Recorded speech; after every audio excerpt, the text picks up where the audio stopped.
guys, how are you doing today?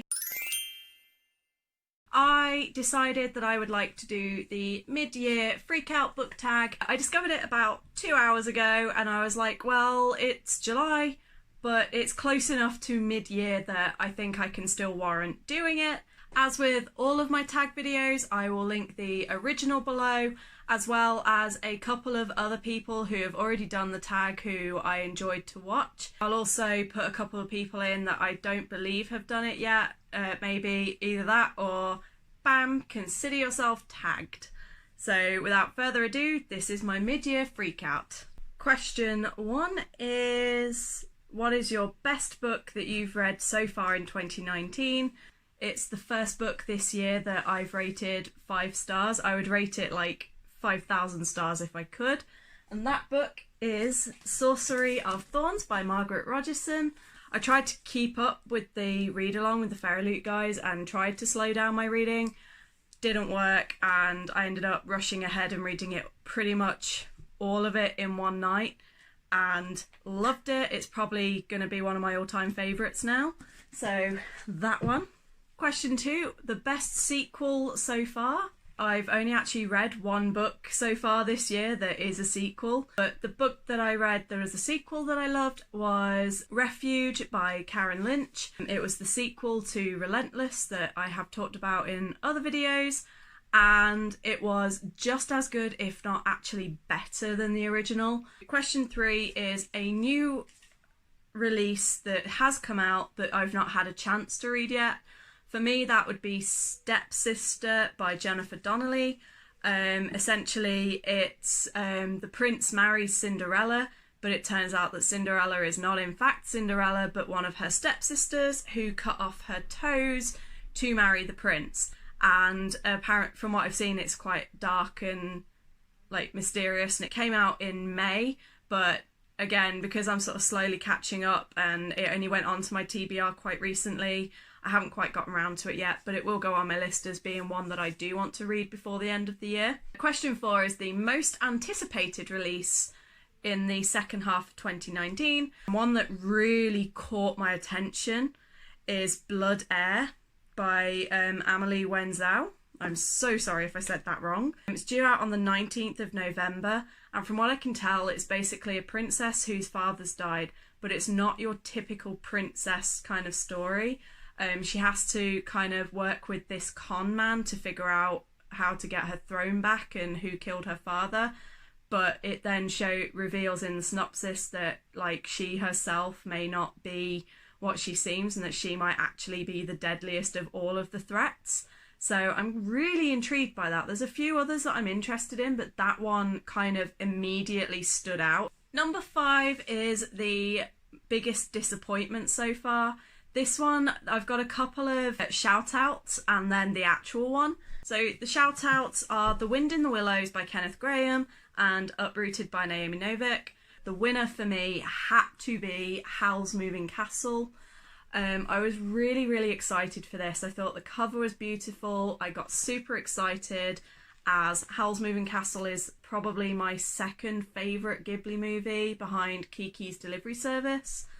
And I just felt so let down because the start of the book kind of did follow what happens in the movie, but then the movie goes in such a different direction, and I'm not gonna lie, I've seen the movie way more than, and this was like the first time reading it, and I didn't realise how drastically different the two were. And yeah, the characters weren't very likeable in this book. I know there's an interview section in the back, and Diana Wynne Jones has said that like she designed them to not be particularly likeable, especially Howl, like supposed to see that selfishness. But I don't know, it just didn't really sit with me, and I ended up kind of finishing it and going, oh, okay. So yeah, that was the biggest disappointment for me. Number 6 is the biggest surprise. For me, that'd be Relentless by Karen Lynch. So for that one, it was a very last minute addition to my Owls readathon, and it was just a case of I desperately wanted to get the 9 books so that I could get my outstanding, and I think I had 2 to go, So I got desperate. I went onto Kindle Unlimited and I just searched until I found one. And it was the first book that came up in the YA section that had the letter R at the beginning. And I went, hey, that's better than nothing. Let's just do it. I had no expectations. When I read the blurb, I was kind of like, I don't know if I'm going to like this. And holy crap, was I shocked. The characters were incredible. The story was awesome. She brought in elements of fantasy that you rarely see and mythical creatures that just don't really get a look in normally. There were your standard vampires and werewolves, but actually they had quite minor roles in it. And the whole thing I cannot rave about enough. And I don't think I have ever clicked buy as fast as I did when I got to the end of that book. I was just like, next book, next book, next book. I've now read the first 3 in the series, which is the main story. So Relentless, Refuge and Rogue. They formed the main trilogy that follows Sarah and Nicholas. And then after that, it's kind of like individual books that focus on other characters in the series.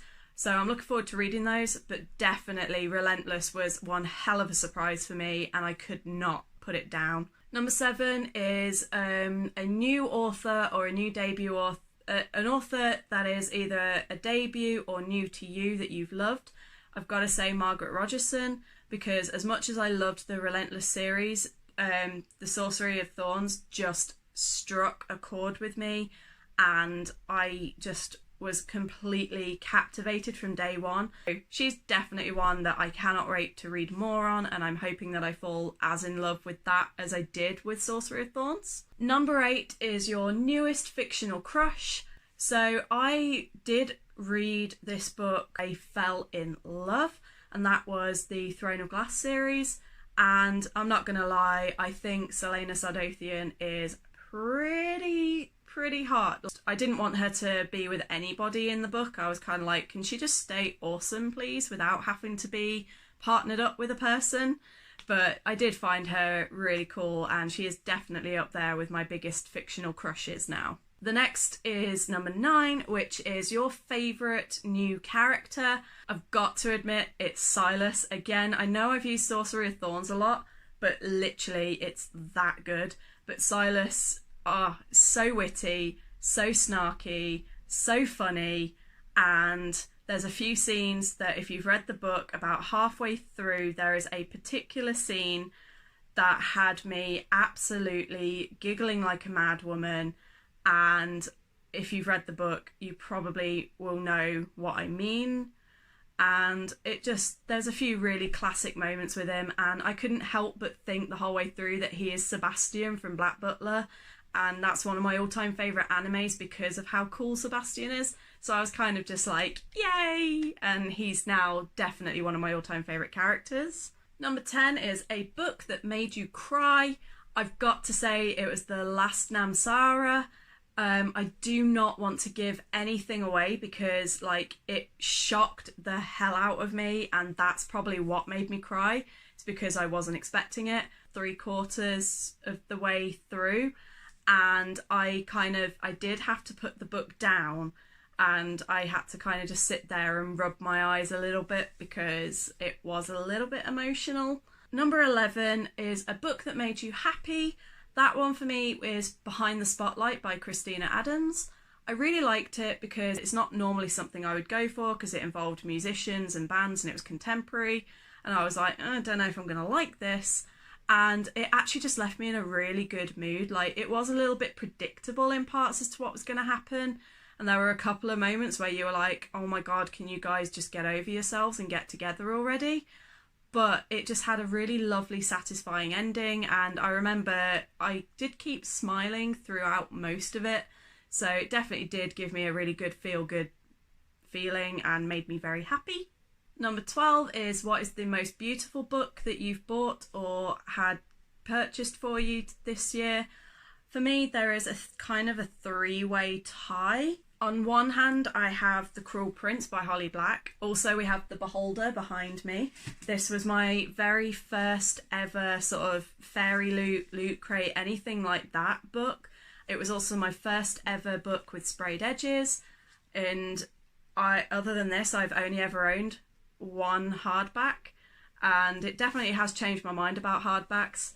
But I just think, like, that is beautiful. The pink lettering on it, the actual, if I bring it over this side, the actual like cover itself is gorgeous, and it is a lovely, lovely book. However, the winner, probably like very predictably, is Sorcery of Thorns.